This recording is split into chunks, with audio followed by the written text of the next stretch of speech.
बुद्धिज्ममा दुईटा यान मात्रै छ, हीनयान महायान। हीनयान भनेको के, महायान भनेको के भन्ने कुरा आउँछ। महायान भनेको म साधना गर्छु, यतिसम्म साधना गर्छु कि लुम्बिनीमा जन्मेको गौतम बुद्धको जुन स्तरको बुद्ध हुनुहुन्छ नि, म पनि त्यही स्तरको बुद्ध हुन्छु भन्ने साधना हो त्यो। र त्यो साधना गर्नको लागि 1-2 वर्ष अथवा के यो एउटा जुनीले पुग्ने साधना होइन त्यो। 10 पारमिता, 10 उपपारमिता, 10 परमत्थ पारमिता, यति यो पुरा गर्नु गाह्रो। यति पुरा गर्न कति जुनी लाग्छ, कति जुनी लाग्छ, लागोस्।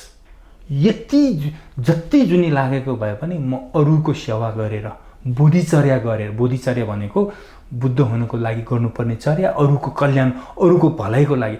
निकै लामो समय मात्र लाग्ने होइन कि उसको उद्देश्य भनेको स्वयं म आफै पनि बुद्ध हुने, गौतम बुद्धको दाजुको बुद्ध हुने भन्ने लक्ष्य राख्नेलाई महायान भन्ने हो।